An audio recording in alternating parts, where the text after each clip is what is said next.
The wind ensemble has no strings in the group except for an occasional string bass. The music that we play in the wind ensemble is more specifically for the wind ensemble setting. And so we're able to really play off of the colors that each instrument portrays. Everybody knows an orchestra has string players, and everybody thinks of a band as a group that marches around in the field, so there are other bands that also perform just sitting indoors. The wind ensemble actually, the term was created by Frederick Fennell. He wanted to give the really great music performance majors at Eastman an opportunity to play music that was single player on a part music. So it wouldn't be like 5 people playing one clarinet part or 3 people playing one trumpet part. In an orchestra, typically I would rest for 10 or 20 minutes at a time and then come in and play for 10 measures. And in the band, you're playing all the time. The parts are a lot more demanding. And the wind ensemble is it's a very, very high level here. It's a very gratifying experience. The wind ensemble is derived from a tradition of bands in this country. So athletic bands, marching bands, community bands. They just decided to start making them more artistic ensembles rather than community outdoor ensembles. Every piece is different, and if you come to one of our concerts, you won't really know, wow, there's percussion, lots of percussion in this, there's no percussion in that. Well, there are only 8 people and no one's even conducting this piece, what's up? So it's really interesting in the different kinds of sounds that you hear. So we had to put on different hats with each piece because the wind ensemble sound changes from composer to composer, from piece to piece. So what we try to do then on each program is have a lot of variety, which that's what makes a wind ensemble. A wind ensemble is essentially a pool of personnel that are available to draw from for whatever is needed for any individual piece. The Beethoven's very, very traditional. A lot of people know that march, and it helped get the concert going a little bit. And it's basically, it was used by the military to signal when the bars could stop serving beer. So they would play this march and they would make a chalk outline around the tap, and that was basically the signal that they couldn't serve any more beer. But it's still, you can totally hear Beethoven in the march. It's very simple, but it's got beautiful, rich color and very interesting orchestration to it. So that's very cool.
The Mozart was a serenade for 8 players, and so it was a very intimate setting. These were written as party music for people that were paying him to write this music.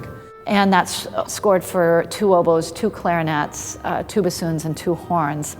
So these octets would be set up, and people would be having dinner and drinking and talking, and this would be just background music. When you hear that now, you think that's got to be crazy, because it's beautiful music. And this particular one is very uplifting. It's very happy. I don't know, it feels celebratory. So it must have been a really good party.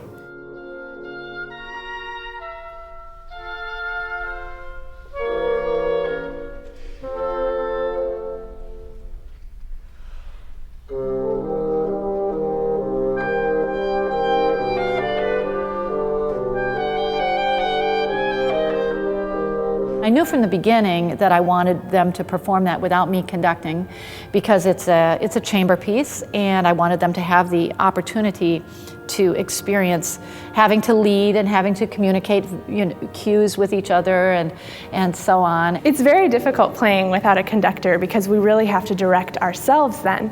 There are so many moments when people have to come in together on time, and one person has to be a little bit selfish and take control of the ensemble, as opposed to looking at the conductor and saying, okay, I can come in on time, as opposed to I have to be on time so that everyone else can. The idea was, yeah, it's not going to go well at the beginning, and they're used to sitting in an ensemble and having a conductor just say, do this, do this, do this, watch me do this. Well, and through the process in working on this piece, I would say, well, what do you want to do here? How are you going to play this ornament? Who's going to give this cue?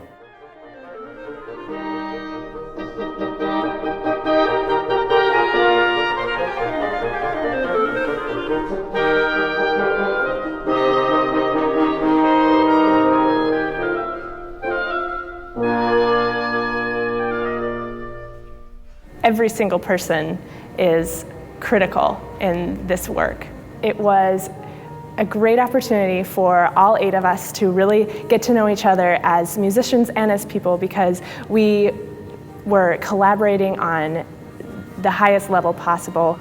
There's only one person playing each part, so there's really no hiding behind any other players if you're not comfortable with your part. They really rose to the occasion. I was very proud of them, and it's, like I said, it's just a kind of playing, a kind of interaction and a kind of leadership that each player has to take that's different, or it's more obvious rather than what you would do in a large ensemble. My hope, of course, is that they'll apply that kind of leadership to everything they play everywhere, and then that will just elevate any ensemble that they're performing in.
Pick Stager is an excellent place to perform. It's a beautiful setting, and the acoustics are so complementary for the wind sound. I think it's a great place to be on stage because the players generally can hear each other pretty well. I like that you can tune the hall, and I like to experiment with that, with opening curtains and playing with the clouds. And I think it's a really particularly great place to enjoy a live concert. The sound lasts for a long time in pick, and sometimes we have to work a little bit on making sure that everything comes out clean, and the articulations can get a little mushy sometimes, you know. The sound that you get in a Pick Stager is really beautiful, resonant.